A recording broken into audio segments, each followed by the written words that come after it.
morning, Christ Church. Would you all stand and worship with us this morning?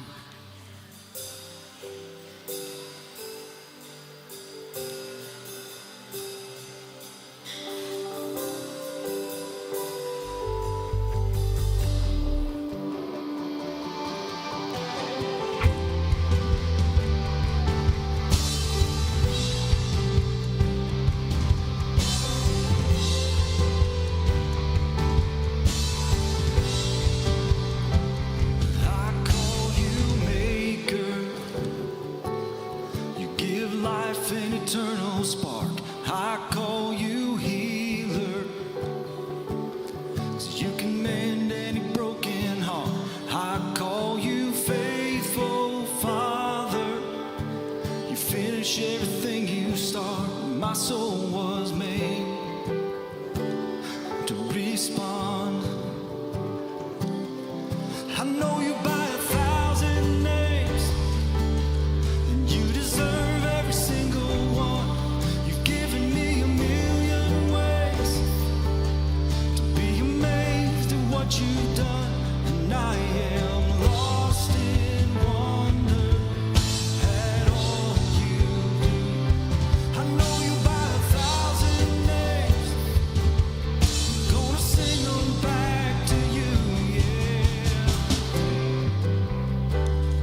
Know you by 1,000 names, and you deserve every single one. You've given me a million ways to be amazed at what you've done, and I am lost in wonder at all you do. I know you by 1,000 names, I'm gonna sing them back to you.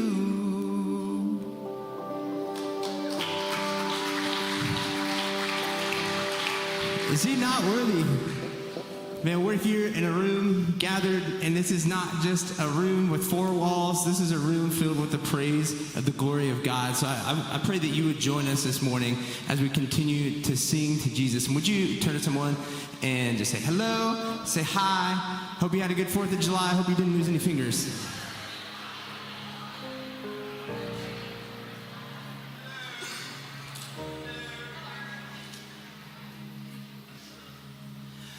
So we're going to do a new song. This is called Awestruck.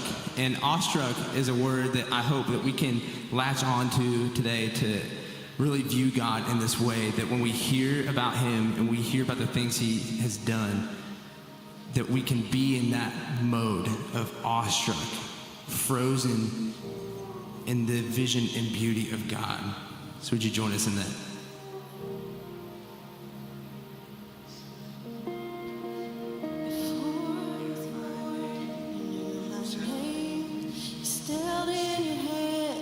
Still today, you know me better than anyone could. From the moment I rise and through the night. Let's take a pause. Would you all just think, Emily Thornhill is doing a really great job this morning. This is her first time leading, so can you thank her for me real quick?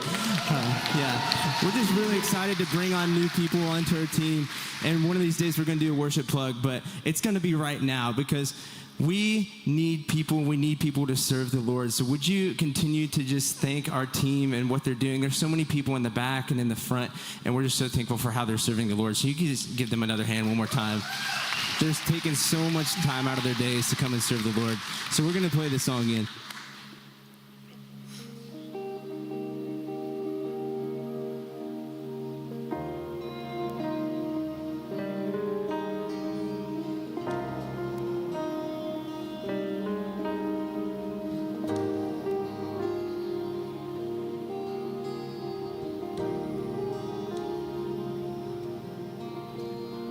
Before I was formed, you knew my name. Was held in your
You've been so, so kind to me. Oh, the overwhelming, never-ending, reckless love of God. Oh, it chases me down, fights till I'm found, leaves the 99. I couldn't earn it, I don't deserve it. Still, you give yourself away. Oh, the overwhelming, never-ending, reckless love of God.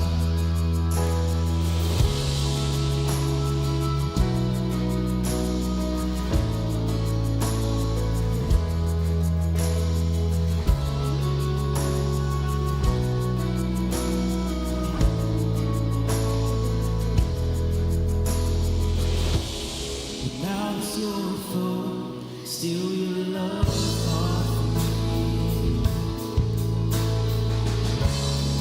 You've been so, so good to me.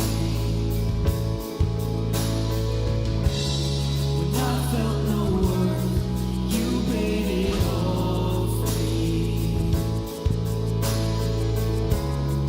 You've been so, so kind to me. Oh, the overwhelming, never-ending, reckless love of God. Oh, it chases me down, fights till I'm found, leaves the 99.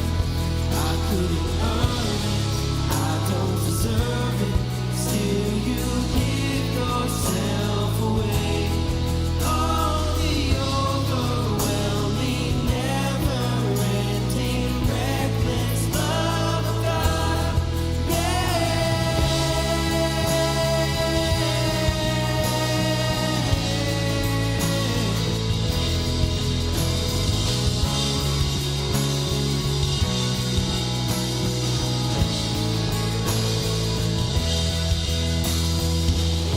There's no shadow you won't light up, mountain you won't climb up, coming after me.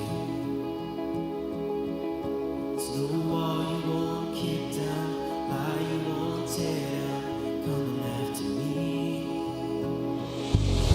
There's no shadow you won't light up, mountain you won't climb up, coming after me. There's no wall you won't kick down, lie you won't tear down, coming after me. There's no shadow you won't light up, mountain you won't climb up, coming after me. There's no wall you won't kick down, lie you won't tear down, coming after me. There's no shadow you won't light up, mountain you won't climb up, coming after me. There's no wall you won't kick down, lie you won't tear down, coming after me. Oh, the overwhelming, never-ending, reckless love of God. Oh, it chases me down, fights till I'm found, leaves the 99. I couldn't earn it, I don't deserve it. Still, you give yourself away. Oh, the overwhelming, never-ending, reckless love of God. Yeah.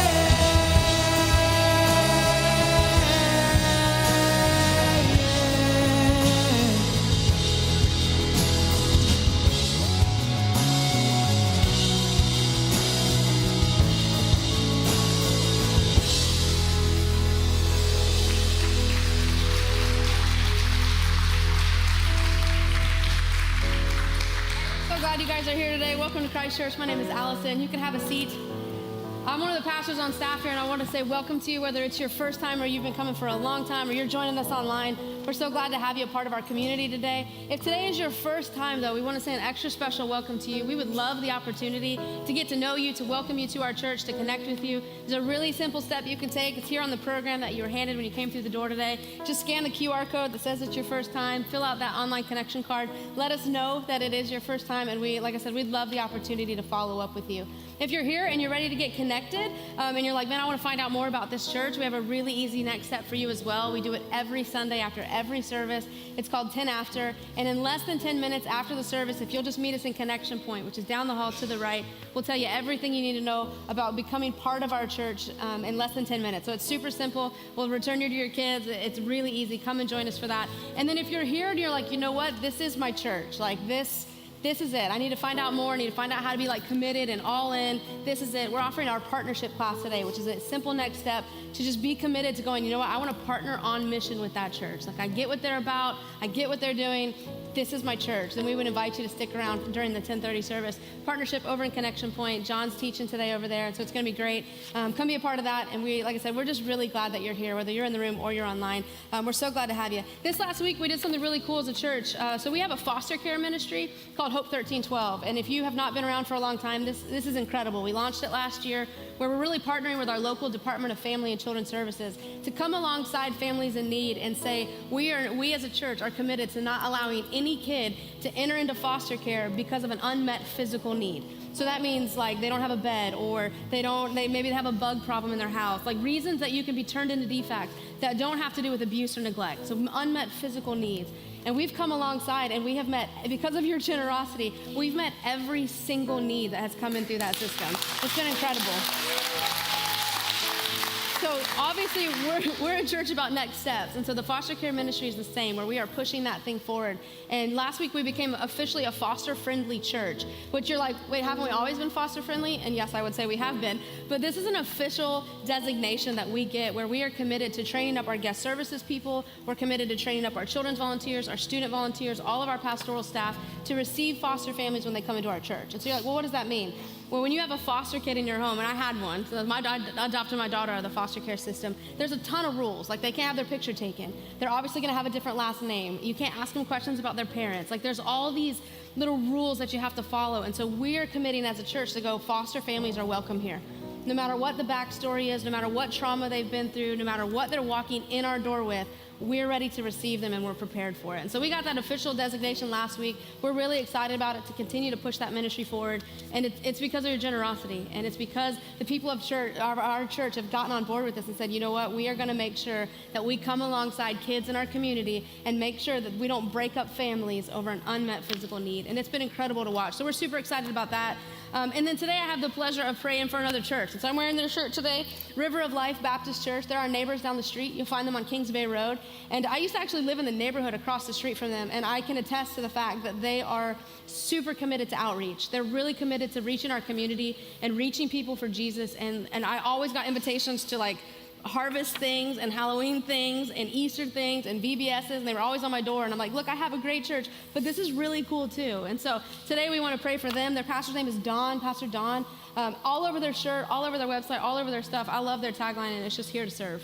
And I can't imagine a better church to partner with than one that's just here to serve our community, serve people, be in the community. And you might ask, why are we doing this? And during this entire series where we're walking through Proverbs, we've taken a different church every week, and we're just praying for them. We're praying for God's blessing on them. We're praying that we could maybe partner with them in a new and different way. And the reason is because if there's a church in town that is committed to Jesus and committed to the gospel, then we want to partner with them because we're doing the same work. It may look a little different. It may sound a little different. We may not agree on everything, but we agree on Jesus, and we agree on salvation, and we agree on being for Camden. And so we want to partner with them in that. And so I'm going to pray for them today, and I would invite you to do that with me. And then next week we'll hit a new church, and we'll just keep going through the summer. And it's been really neat, and we've gotten lots of new clothes out of it, so it's great. So let me pray for them and for our service, and then Dan, our student pastor, is going to come and teach today. So let's pray together. God, thanks for today, and thank you for who you are, and that we can just gather and worship you freely and bring whatever might be weighing on our hearts and on our minds today, that we can bring them into this room and know that you are here and know that you can handle it and know that there is no shadow you won't light up in our lives. There's no wall you will not kick down. There is nothing that you wouldn't do to save us and find us and redeem us and set us free. And so this morning we just celebrate that, and we thank you that you're in this place. And I thank you for our foster care ministry. I thank you for Hope 1312, the way that it's working in our community and working in families, and it's showing people who are in incredibly desperate situations that there is a church in this community that is for them, that loves them, is going to come alongside them. And so we pray, God, that you would fill this place with more and more families who care about kids in crisis and kids in trauma. And so help us to be that church.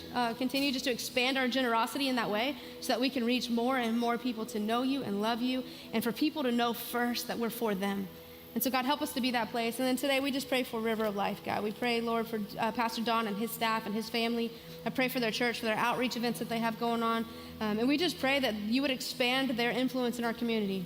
That as people are flowing into their building this morning, Lord, that you would bless them, that you would bless that place, that building, that you would surround them with your presence this morning. And God, we pray that as they're on mission in our community as well, Lord, that they would have a huge impact in what takes place in this community. And so I thank you for them. I thank you for their unique structure and gifting, and the way that you've wired that church to fill a specific need in this community. And so, God, today we just pray your blessing on that place. And it's in your awesome name we pray. Amen.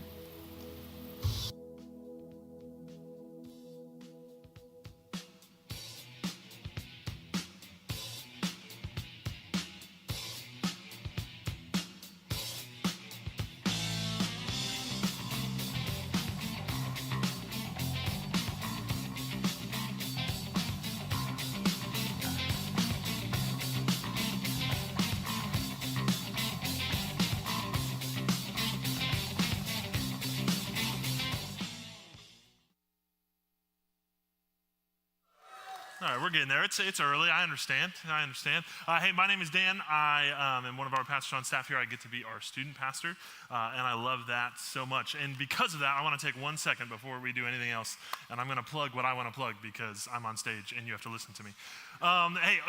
We have camp 1 week from tomorrow, and this is Chaos Summer Camp. It is the first time that we will be hosting and running our own camp, and we're going to be at Epworth by the Sea on St. Simon's, and we are so excited. I cannot wait for camp to happen, the relationships to be built, the amazing small group time that we get to have, the belly flops that will happen in the pool, the silent disco that will happen on Tuesday night, the bonfires that are going to happen, the worship, all that stuff. I am so incredibly excited, and I want to mention just 3 things really, really quickly before I do anything else. And that's 1, if you have a student who has finished 6th grade, so is going into 7th, is a rising 7th grader, we would love to have them at camp. We still have a few spots available. We would love to talk to you about that.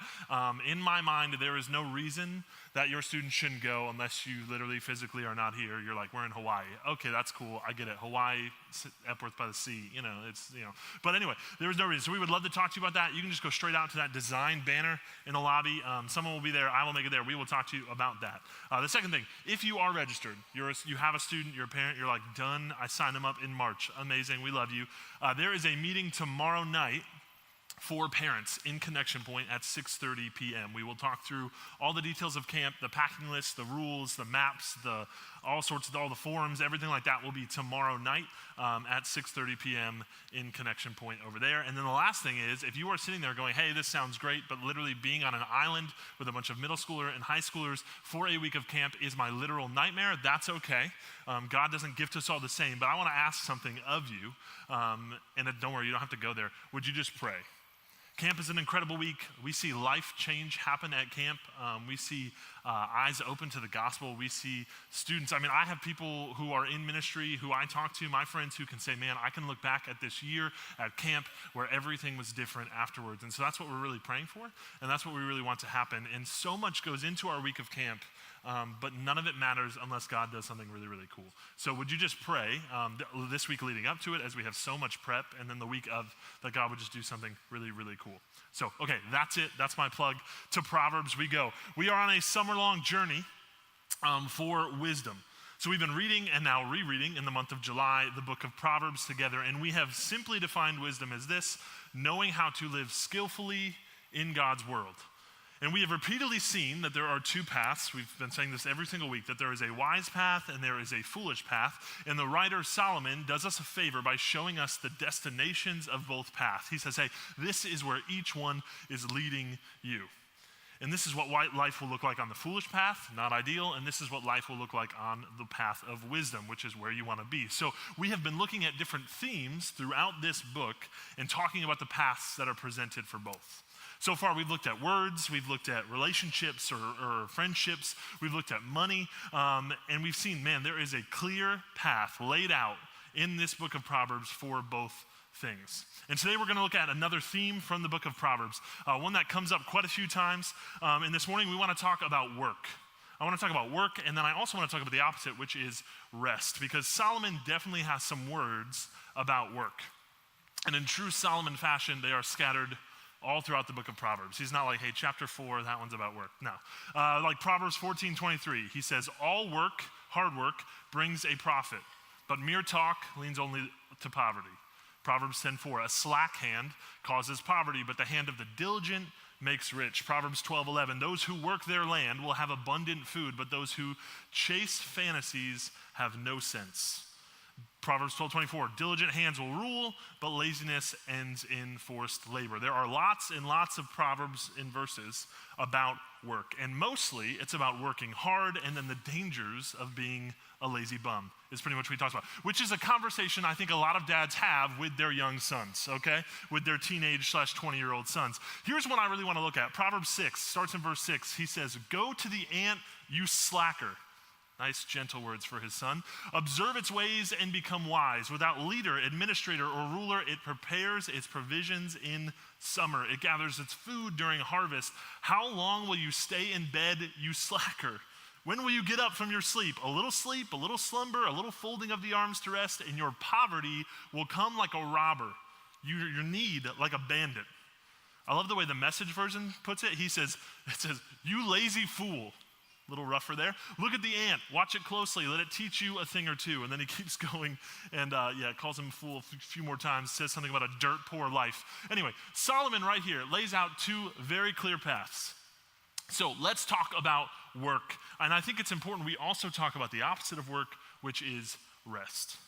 I grew up in a family of 5. I've said this a lot. My dad was a pastor and my mom taught at a Christian school. So with 5 children and those as their jobs, that's not a super affluent combo.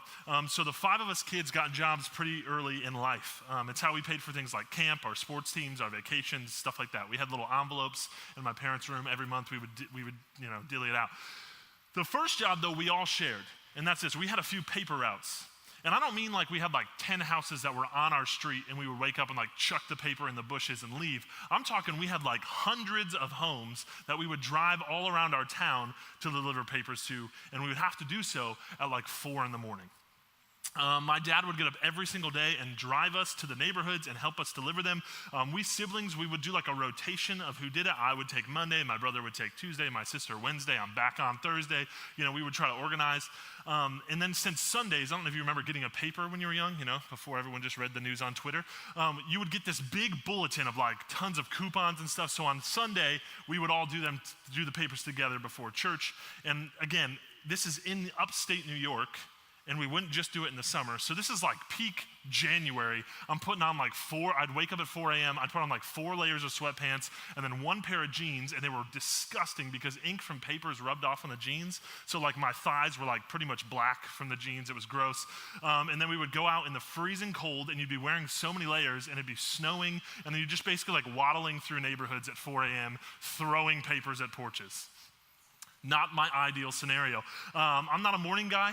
I hate morning. I hated getting up. I still hate the early morning. I was a bum then, and I'm getting a little bit better maybe now. But my brother would come into my room every morning at like 5 times. He'd have to rip the covers off me and yell at me, and I still wouldn't get up. Needless to say, when it comes to my first job, delivering papers, I wasn't like, man, I can't wait to work and work hard and just deliver these papers with excellence and just provide and earn money. That was not my attitude. Okay? I was walking through the dark with my eyes half open and just throwing papers at porches. And I got pretty good at it, so my aim was pretty good. But it wasn't like I was excited for the work. Then I got to high school and I got a job at a grocery store called The Giant. And I was bagging groceries, I was stocking shelves, I was getting the carts and bringing them back in. And again, needless to say, I was a high school guy. I was not the best worker, okay?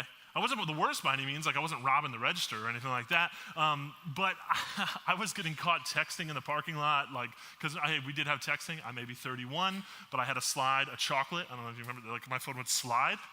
It was right after the flip, it would slide. I felt really cool. And I was always getting caught texting in the cart corral, and it was always by the mean manager. I don't know why. We had three managers.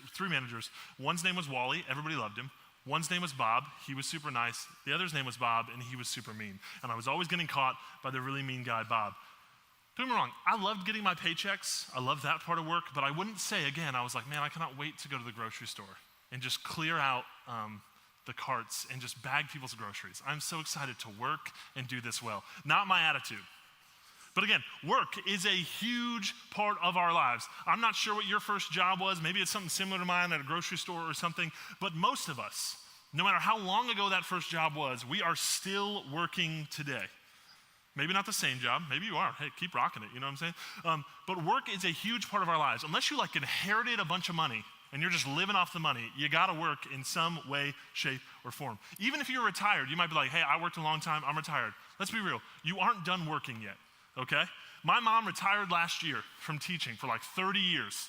Okay? Right now, my oldest two children, who are 7 and 5, are at her house and have been for the past 2 weeks. She is working. You know what I'm saying? Like, there's not a lot of rest right there. She is working and working. They're doing amazing things. I'm getting all sorts of pictures and videos. But like, I'm bet my mom is sleeping good at night because she's yeah. Work can look different for us. We can have a 9-to-5 job. You can work by caring for your family. You can work through volunteer. You can serve here at church, and that can be a type of work. We will all work generally somewhere between 2,000 and 2,500 hours this year. When you look at a lifetime, we will end up working something like 80,000 to 100,000 hours that we will spend at work. That is a significant chunk of our lives. Work is a huge part of our lives, and so we should definitely figure out what a wise path for work looks like, and we should be very aware of what a foolish path looks like. In Proverbs 6, Solomon tells us to look at the ant. Hey, look at the example of an ant. The ant works hard. The ant provides for its future and prepares for its future. The ant works for the whole colony together. So Solomon basically is saying, hey, son, model your work after this ant, which makes sense. Here's the thing, though. That ant is simply operating the way it was designed to. It's working off instinct. It's living and working how it was made to do and how it was intended to do so. And we, honestly, as human beings, are similar. Here's the first thing I want us to understand when it comes to work, that we, as human beings, were from the very beginning designed to work. We're going to leave Proverbs for just a second here, and I know it kind of feels like cheating, but it's still in the Bible, so I think that's okay. Are you okay with that? I don't care. We're going to do it anyway. In the beginning is Genesis 1 and 2. Okay, that's the beginning of the Bible. In the beginning, we start with nothing but God, nothing but Yahweh, the great I am. And then God speaks, and the universe appears and is created from nothing. And Genesis 1 and 2 walks us through this process. And so eventually we get to, through the days of creation, we get to the day that God created mankind. And he makes man and woman in his image, or the Bible says in his very likeness, to be like him. And then we get to this verse right after God makes the first human being ever, Genesis 2:15, it says, the Lord God took the man, placed him in the Garden of Eden to work it and watch over it. So from the beginning of creation, Adam had a job. He was working. God made Adam and then gave him a job, gave him responsibilities, and told him, hey man, get to work. And make sure you catch this. This comes before Genesis 3. Genesis 3 is what we would call the fall. This is when sin entered the picture. When Adam and Eve, they disobey God, and sin enters and distorts and twists. And so since chapter 2 comes before chapter 3, this is before sin entered the picture. So here's what we learn. Since this command comes before Adam and Eve sinned, work did not enter creation as a result of sin, nor is it something that we should avoid. Good and productive work is part of God's good purpose for man in creation. Work was part of the design from the very beginning. Work was something that God made and then looked at and said, hey, this thing is good. But when sin entered the world, it fractured and twisted God's perfect design. Like a curse, it took what was good and perfect and distorted it in a way so that work became difficult, work became a struggle, work became never-ending, it seems, and work became something that most of us don't often want to do. But nevertheless, we were designed to work. Work is and always has been part of God's big picture. But even though work is a good gift designed for us by the Creator, we as humans, like we do with most things, tend to misuse it. And because of sin, it gets all sorts of messed up. So when we misuse God's gift of work, that's what the foolish path would look like. We tend to work for ourselves. Our work gets very, very selfishly motivated. We tend to make it about ourselves looking good. How can we get others to see us and notice us? How can we get praise from other people for a job well done?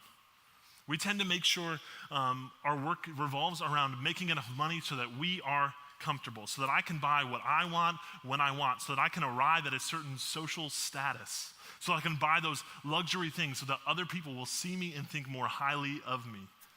I work so that I can have a house in that neighborhood. I work so that I can have that kind of car. I work so that I can wear that kind of brand of clothing so that people will see me and know me and think highly of me. We tend to misuse God's work when we overwork, honestly. When our identity becomes wrapped up in what we do or how well we do it. When we find value in our own personal value and our own self-worth in what we can accomplish. When we overwork for that raise, and then eventually when we get that raise, when we accomplish it, when we get that new office, when we get that new whatever it may be, and we think we'll be happy and satisfied, and that just doesn't enter our life. So that we work and we work and we work. We ignore other parts of our life. We work and we sacrifice things like our families and our friendships and our relationships and our own health to accomplish these things only to retire and immediately be replaced. When we misuse God's gift of work, we can often go the route of just laziness, of just lazy work. We put in little to no effort. We simply punch the time card. We clock in, and then YouTube gets pulled up. We clock in, and immediately we're watching cooking videos. I've done that before. I won't lie to you. Sometimes I'm a little bit hungry at lunchtime. What should I make for dinner? Let's find some good pasta videos, okay? I love a good pasta video. We immediately start scrolling on our phone endlessly. We come in late. We leave early. We simply clock in and clock out so that we can pay some bills. And honestly, this is a foolish way to work. It is a foolish way to use the gift that God has given us. Because that isn't the kind of work that we were designed for. Our work isn't meant to be detached from our relationship with God. It is meant to be intertwined. We are meant to work for Him and through Him. So when we look at wise work, when we read Proverbs, we see wise work provides for us, provides for our families. Working supports and provides and helps us prepare for the future. We see Solomon talking about that all over the place, especially with the ant. But wise work is also done with excellence. Our work matters to God, both now and eternally. And whether you are working for a church or you're working at a gas station, your work matters. Your work is a form of worship. Your work is a form of ministry, honestly, in our community. So as we work, we should keep in mind who we are really working for. At the grocery store, like I said, I had two managers, Bob and Bob. Okay, every night I would work with Nice Bob. We were pumped. That dude was kind, he was funny, he was helpful. Bob would even help us bag groceries. He would step in and do that, even though he wore a white lab coat. I don't know why, but the managers of my local grocery store wore a lab coat like they were doctors. I don't know why, but that was true. But even though Bob was wearing a lab coat, he was still bagging groceries. He was helping. We loved him. We worked harder for Nice Bob. But every night that I came in and me and Bob was closing, oh boy, we did our job to avoid him at all costs. We cut corners to get out of there as soon as we could. We weren't working extra hard. What I'm saying is who you work for makes a difference in how you work. And a good boss can make work a completely different environment. I mean, let's be real. Who here actually likes their boss? Okay, maybe don't raise your hand. I don't know about that. Who here's my boss is kind of an idiot, I really can't stand him. No, I'm just kidding. Maybe, hey, who here has a boss in the room? Maybe don't raise your hand. I'm just saying, maybe don't do that. But also fix your face right now because they're definitely looking at you if your boss is in the room. So just be aware of what's going on in your face or regions. Anyway, here's the truth. Don't let that boss motivate you. I mean, as we talk about bosses, maybe you are the boss, okay? Like maybe you're the boss, and if that's the case, guess what? I want you to understand something. Even if you're at the top of the ladder, you still have a boss. Every boss has a boss, and for us as followers of Jesus, when you go all the way up the boss ladder, it arrives at our Creator. So as followers of Jesus, that is the ultimate boss we are working for, no matter how we feel about the immediate boss above us. So work with excellence for the boss's boss, aka our Creator. Paul worded it a little bit better than maybe I am. In Colossians 3, he says this: whatever you do, do it from the heart as something done for the Lord and not for people, knowing that you will receive the reward of an inheritance from the Lord. You serve the Lord Christ. So we have a foolish way to work, and we have a wise way. Foolish work is selfish, it overworks, it can be lazy. Wise work supports and provides. It's done with excellence, and it works for the right person. But here's something we need to understand too. Life isn't all about work. I also want us to understand the other side, because as human beings, we were created for balance. We need both sides of something to survive and be healthy. For instance, if you never go outside or never get in the sun, you won't be very healthy. You'll be pale, you'll look kind of sickly. But at the same time, if the whole summer you spend at the beach just baking in the sun and you get too much, you're gonna look like a lobster, okay? You're gonna burn to a crisp, or you'll look tan, which means you'll look like an old leather glove that someone left outside, okay? Sorry, it's just true. If you don't eat, if you get no food, you'll die, or you'll just become very unhealthy and skinny. But the other way, you eat too much food, you overindulge, you become unhealthy, you become obese, you get out of shape. If you drink no water, like at all, yeah, you die. Okay, but if you drink too little water, or you pull something Michelle says sometimes, which is, hey, I don't need water, there's water in Coke. That's not true. She'll say something like, it's liquid, same thing. Also not true. Don't take health advice from Michelle. You'll get super dehydrated and unhealthy. But honestly, truthfully, there is something such as water poisoning if you drink too much water, okay? I learned that in high school. 2 friends of mine decided they were gonna have a contest. We were bored in high school, and they said, who can drink more water? And they, all day, running to the water fountain to fill up their water bottle, okay? Running back and forth. And then eventually, when they started to not feel good, we Googled it, and it was like, oh man, there's such thing as water poisoning, and you can legit die from overindulging in water in your body. So that was a fun day. I mean, no one died or anything. It was just 2 people who didn't feel good, who had to go to the bathroom like 5 times a class, but we learned something. So as you can see, human beings created for balance. And this balance also applies to us when it comes to work. The other side, when talking about balance, is rest. And just like work, you were designed for rest. Let's go back to the beginning one more time. God had just finished making everything, and then we see this, Genesis 2. So the heavens and the earth and everything in them were completed. And on the 7th day, God had completed his work that he had done, and he rested on the 7th day from all his work that he had done. God blessed the 7th day and declared it holy, for on it he rested from all his work of creation. So from the very get-go, God sets the example of work and rest. And later in the book of Exodus, we see that this rest is called Sabbath, and it's so important that it's part of the 10 Commandments. Rest was that crucial, that important. And the word Sabbath comes from the Hebrew word that just means to cease or to stop working. The Sabbath was a demonstration for us on how the rhythm of life was supposed to go. When we rest, we imitate God by stopping our work and taking time away from it. A rhythm of work and rest is essential to life. That balance is key, and God invites us into a deliberate pattern of regular rest. And this kind of rest is intended to be restorative. It is meant to provide us opportunities for us to intentionally take time to focus on Christ and our relationship with him. And rest, just like work, is a gift. And just like work, we tend to misuse it. Foolish rest. Sometimes we call it rest, but really it's just laziness. Solomon had a lot to say about this in Proverbs 6. How long will you stay in bed, you slacker? Proverbs 24 says something similar. A little sleep, a little slumber, a little folding of the arms to rest, and your poverty will come like a robber and your need like a bandit. When we misuse God's gift of rest, we're just lazy sometimes. We as human beings need rest, yes, but remember, it's about balance. And balance means there is work on the other side. So no, listen, you oversleeping every single day isn't needed rest. Okay? It's you not being disciplined. Being designed for rest doesn't mean you can go to bed at 2 a.m. and then you're allowed to sleep through your alarm and be late to work because you're like, hey, God designed me for sleep, okay? I am made to do this. That's not how it works. It means instead that you should discipline yourself and be more intentional with your rest and get to bed at a reasonable hour. It also doesn't mean that you demand mandatory nap time, like you're gonna march in the office tomorrow and be like, listen, God made me to rest. I think from 2 to 3, I should be able to turn my lights off and go to sleep. You can't quote the Bible and try to force your boss into lunch break and nap time. It doesn't work like that. If your boss wants to provide that, by all means, that sounds great. I will support that. But purposefully and continually avoiding work is not wise rest. It's laziness. It's not living in the design we were made for. When we misuse God's gift of rest, we attempt to also find rest in something apart from God. We try to rest in something that wasn't meant to refill us like we think it should. Listen, we are human beings and sin is in the world and we are honestly broken.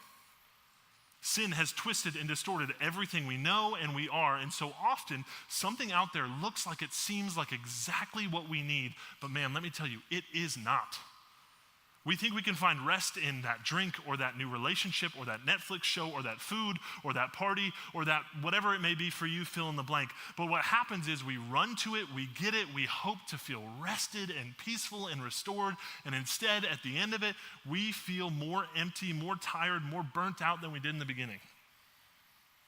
They leave us emptier than when we started because even if what we run to isn't inherently bad, it isn't God. Listen, I love vacation. I love the beach. I love a vacation at the beach. I've been doing it my whole life, every time I could. But how many of you will feel this situation? Maybe you've had a vacation that, man, you are looking forward to. Maybe it's been months. Maybe it's been a year. Work has been tough. You can't wait to get away. To the beach, to the cruise, to the lake, to the cabin, wherever it may be. And you go and you get there and you spend a week there and you enjoy it and it's good. You know, it's not always as much as you built it up in your brain. The bed was a little too firm, the sheets were a little too scratchy, but it was still good. And then when you get back, you get home, you put your bags down and you are exhausted. It's like you need a vacation day from your vacation. I'm learning that. Maybe I should come back one day earlier so I can sleep all day before I go back to work. Because we are attempting to find rest and peace and rejuvenation in things that can't quite get the job done. They can be good things. They can help. And in the midst of them, we can have rest and we can have relaxation. But these things alone can't provide the real rest that we need. Real rest is found in our Creator. And there is nothing wrong with a vacation. I think they're great. I think you should take them. But often when we get out of our daily routine for vacation, we get out of our daily routine time with our Savior. But our rest should start and finish in relationship with our Creator. We shouldn't rest away from God. We should rest in Him. And it's Jesus who says, hey, come to me, all who are weary and tired. I will give you rest. And then he says the best thing, he says he'll give us the best rest, which is rest for your souls, which no vacation, no book, no reading time, no quiet time will ever get us. When we misuse God's gift of rest, we don't rest until we're absolutely fried. We don't rest till the very end. We tend to think of rest as like a weakness in our culture sometimes. In our world today, if you aren't busy, there's like this look of like, what's wrong with you? Like, what are you doing in your life to not be busy? How many of you, when you see a friend, it's been a while, you're like, hey man, how you doing? Their answer is just like, busy, like not good, not bad, just busy. We don't value rest like we should. It's like we think if rest is a normal part of your life, you must not be providing the best kind of life for the people around you. You must not be working hard enough or making enough money. Your kid must not have made the top travel team like my kid because I am busy. And so what we do is we tend to work and work and work. We run and run and run. We work to overextension. We work till maybe sickness catches us or burnout begins to set in. And then as we're collapsing, we finally take a day off. Or we finally go on the vacation. And on that day off, most of the time we take our phone, we take our laptop, just to check, just to keep up with some emails, okay, just to answer some texts. I don't want to get too far behind. That isn't balance. This isn't how we were designed to live and rest. So if that is the foolish path, if that is how we misuse rest, what does wise rest look like? Well, wise rest in the Bible comes before the work. Instead of working till we drop and then taking a rest once we're fried, we should instead work from our rest. Back in Genesis, we see God creates humans and then he immediately rests them or settles them in the garden with him. At the end of Genesis 1, God creates human beings and then he says to them, hey, be fruitful, multiply, subdue the earth, rule over the animals. And that sounds like work. It sounds like a job. Good work though. But then that is the end of the sixth day when he says that. And then it's the seventh day, the day that God rested. So the first thing they did after getting their job was rest. It was the same way for the Israelite people in the Bible. All throughout the Old Testament, for the Jewish people, the day begins in the evening. So Monday would start tonight when it gets dark.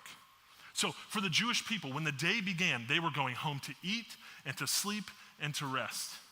Rest came first. In our world, we begin the day with work. I wake up 20 minutes before I have to leave, I grab a coffee, and I rush out the door. And then we go and go and go and work and work and work until we are gassed, and then we try to find rest. Or like me, maybe you have a whole bunch of work in front of you, okay? Maybe you're looking at the work and you think to yourself, okay, I have a wild day, I have a wild week, I have so much to do, but, and this is how my mind works, if I can just make it to 9 p.m., then I can go home, I can pick up Taco Bell on the way, I can drink my Baja Blast and eat my 5-layer burrito with Michelle, hang out, watch my show, and then I can rest. I just gotta get to 9 p.m. What a backwards way of thinking. My aim is just to get to the rest, but the Old Testament says that, hey, we should begin with rest. When we are well rested, we are fueled to do work well. The thought here is that, man, if I could just start my day feeling like my tank was actually full, how much better would my work be? Our tendency is to think, man, there's no way rest can come first. There is so much to do. There are so many emails and meetings and projects and on and on and on. I'll rest when they're done. But the truth is, we will never get it all done. There will always be more emails. There will always be more meetings, more projects, more dishes, more laundry, more gardening. But the way we can handle our work better is if we brought some balance to our life with rest. The type of rest that allows us to work well. So we should work from our rest and not just rest from our work. Wise rest is a way of worship. It is rest found in our Creator. Real, true, healthy rest is stopping work and being present with God. It is a purposeful break from the grind to take a breath and fix our eyes on the one who is the reason why we work in the first place. And this kind of rest, it's not some like legalistic rule that we're ordered to obey by God, but it's actually an invitation to be present with Him and be reminded that all of this does not rest on our shoulders, that He's got it and that He's got you. The core spiritual issue, stopping and resting, revolves around trust. Will God take care of us and our concerns if we obey Him and take a rest? Not working is actually kind of an act of faith, and rest can almost be scary, but trust me, everything will be okay. God is still holding the universe together when you take a nap. Wise rest is worship because it helps keep God in His rightful place and us in ours. Wise rest reminds us of our dependence on the Creator. It is a reminder that even though we may stop, the world continues on. The work continues with or without us. And rest is a reminder that ultimately life does not depend on our hard work, but on God's.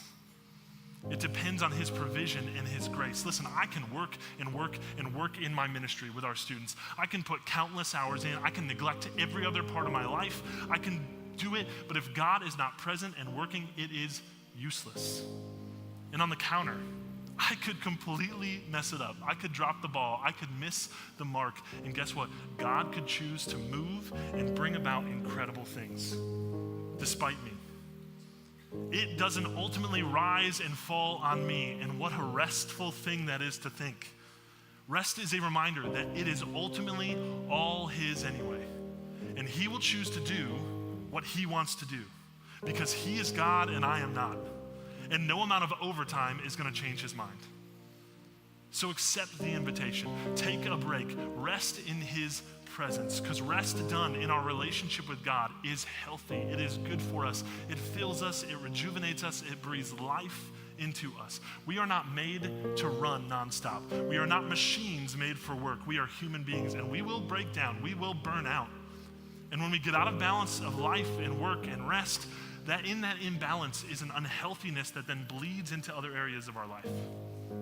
So whatever rest may look like for you, if it's a nap or a good night's sleep, if it's a vacation or just time away from your normal routine, if it is a good meal and a conversation with people you love, if it's reading a book in your favorite chair or watching a movie or working out or going for a walk, whatever it is that provides you a healthy break from work, from that work of life, whatever allows you to purposefully stop, just make sure while you take that break, you are resting in God and not away from Him.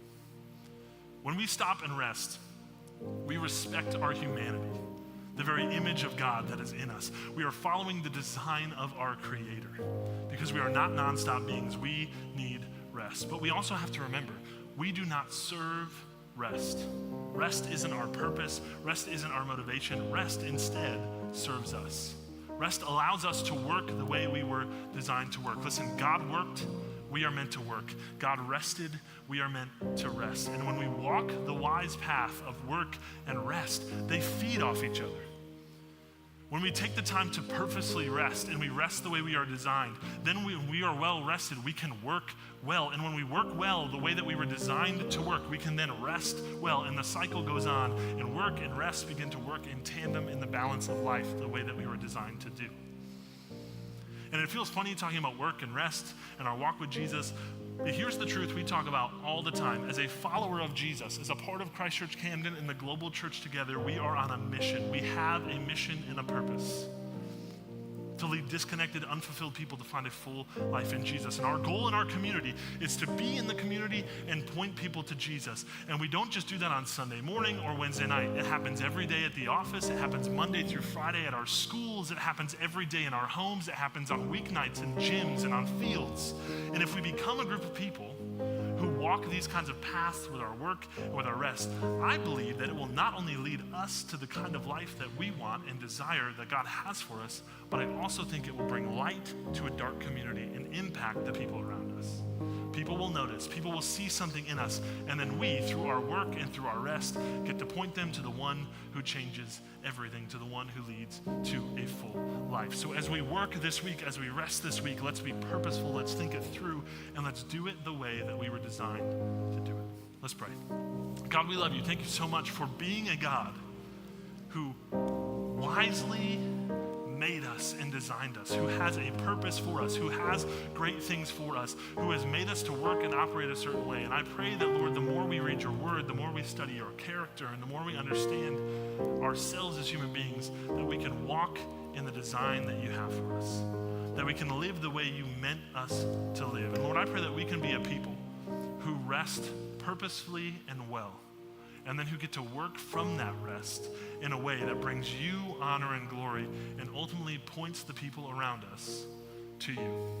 And God, I pray that you use something like our work to change Camden County for the gospel. We love you in your name. Amen.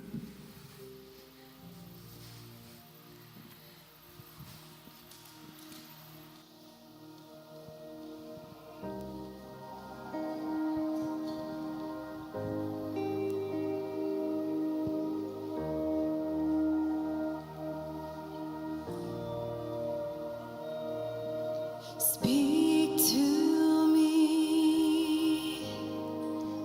You're the only voice I want to hear.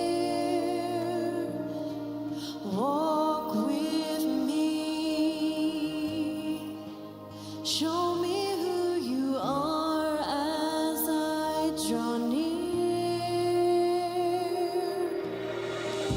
If you're